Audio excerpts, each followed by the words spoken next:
क्या जुल्म की बात है। अगर किसी का बेटा शराब पीने आलिम कह दे कि अपने बेटे को समझाओ, तो गांव का चंद सिक्का जेब में रखने वाला आलिम को लाल आंखें दिखाता है और कहता मौलाना लगता है आपके दिन लगने वाले हैं। मैं कहता हूं कहां उड़ रहे हो यार, मुझे खूब पता है कि दिल्ली में तख्ता ठोक कर चंद सिक्के कमाए हो। बचा के रखो, औलादों को पढ़ाओ, कब्र में सुकून की नींद आएगी। औलादे आवारा बन जाएगी तो यह हवेलियां तेरे काम ना आ सकेगी। लेकिन कौन समझाएगा आपको? किसकी मानेंगे आप? किसकी मानेंगे? मस्जिद के मेंबर पर आलिम कुरान पढ़ तो आप मानने को नहीं। पाक की महफिलों में मेरा आलिम हदीस रसूल पढ़ के समझावे, फिर भी आप मानने को तैयार नहीं। लेकिन वीडियो क्लिप बना के कोई डाल दिया, उसे 2 मिनट के अंदर आप कबूल कर लेते हैं। क्लिप आई है, वीडियो आया, सही बोला, माफ करना। इन दिनों हमारी कौम के नौजवानों में जो माहौल दिख रहा है, नहीं संभालोगे तो हालात इतने नाजुक आ चुके हैं क्या दांतों में बेल लेने वाला कोई नहीं मिलेगा। लिख लो जो मैं बोल के जा रहा हूं। हर रोज, हर शाम, हर सुबह यही तमाशा देखने को मिल रहा है। डेली का सुबह से लेकर शाम तक सिर्फ यही बलियादी को झेलना पड़ रहा। मालूम है हमें वक्त और हालात कहां से कहां निकल चुके।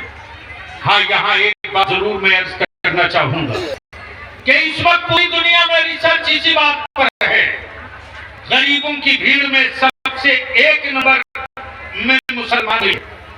मजदूरों को हुजूम में 99.5% मुसलमान मिले।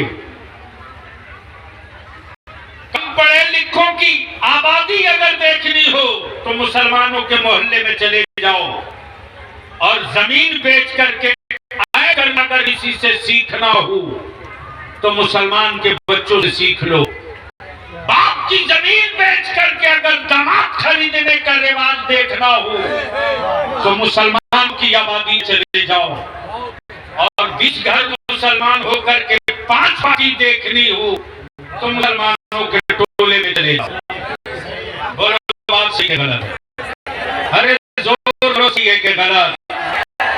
अब मैं नौजवानों से पूछना चाहता हूं, छोड़ो उनको जिनकी उम्र 60 साल हो गई, छोड़ो उनको जिनकी उम्र 60 साल हो गई। अगर 15 साल तुम्हारी उम्र हो गई है तो चलो एक नई दुनिया करते हैं। अगर 15 साल की उम्र हो गई है तो चलो एक नया जमाना आबाद करते हैं। उसके लिए जो 15 साल के नौजवान हैं, सिर्फ 2 मुहिम चला दो, सिर्फ 2 मुहिम चला दो। याद रखना 5 साल बाद उसका रिजल्ट आएगा, 5 दिन में ही आएगा। हर आबादी में अगर 15 साल का वो नौजवान जो पढ़ा रहा हो या पढ़ा हुआ हो, वो ये कर ले कि मेरे मोहल्ले के 20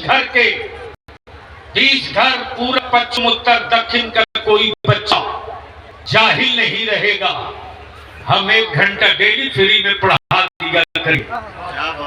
और अगर कोई पढ़ा लिखा है इस काम को शुरू कर दे, और अगर पैसे वाला कोई हो तो इस 20 घर पूरा पश्चिम उत्तर दक्षिण वाला ये तय कर ले कि इस मुहिम को जो आगे बढ़ा देगा उसकी पीठ पर हम चट्टान की तरह बनकर खड़े हो जाएंगे।